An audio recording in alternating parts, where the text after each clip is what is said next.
Plus vous avancez dans une retouche d'image et plus le nombre de manipulations que vous allez réaliser sur celle-ci vont être conséquentes. Donc c'est pour cela que Photoshop CS6 dispose d'une fonctionnalité très pratique qui va vous permettre non seulement de visualiser les différentes étapes de retouche, mais aussi de pouvoir revenir dessus à tout moment.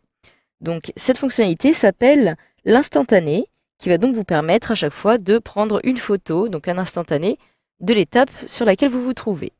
Alors j'ai actuellement ouvert une image, et pour accéder maintenant à cette fonctionnalité d'instantané, il me suffit de me rendre tout simplement dans le petit panneau qui se trouve ici, et je retrouve le panneau historique.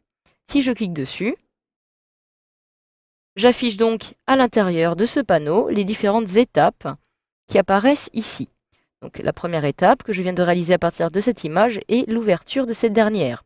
Je peux maintenant, si je le souhaite, réaliser diverses manipulations au fur et à mesure sur cette image. Mais avant toute chose, et pour conserver justement un visuel de celle-ci, je vais pouvoir décider de la sauvegarder sous forme d'instantané. Donc pour cela, je me rends tout en bas de ce volet, je retrouve ici un petit appareil photo. Si je clique dessus, je vais avoir directement un instantané de cette photo. Je peux maintenant fermer le petit volet qui se trouve ici.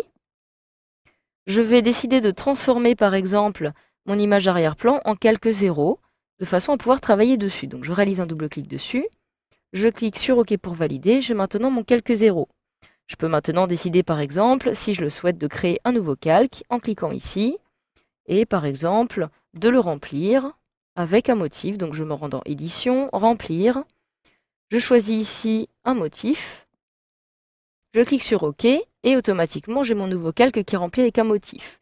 Je le déplace en dessous, je retrouve mon calque 0 et je souhaiterais supprimer toute la zone blanche qui apparaît ici de façon à pouvoir faire apparaître mon calque représentant mon motif qui apparaît en dessous. Donc je sélectionne l'outil de sélection baguette magique, je sélectionne la zone blanche et j'appuie sur supprimer, puis CTRL D pour désélectionner et j'ai désormais cette image qui apparaît. Je peux donc maintenant décider de la sauvegarder en ouvrant à nouveau mon volet d'instantané et en prenant une autre photo.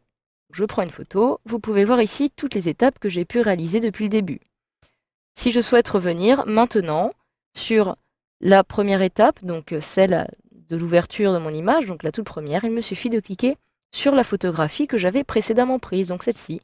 Je clique dessus et je reviens donc à ce niveau-là. Donc cela est en effet très utile et va vous permettre de revenir à des étapes clés lors de vos retouches. Je peux retourner à tout moment sur l'étape actuelle en cliquant ici et je retrouve mon document. Je peux continuer à procéder à certaines modifications. Par exemple, je me rends sur ce calque-ci, je réalise un double clic dessus et je vais décider de procéder à une incrustation de couleurs.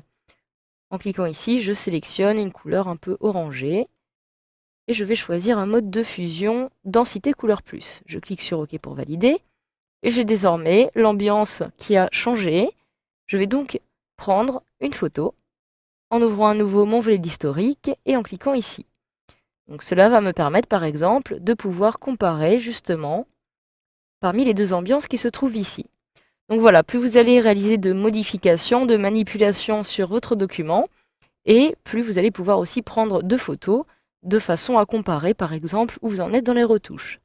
Donc une fois que vous avez procédé à cela, vous avez aussi une possibilité qui va s'avérer très intéressante.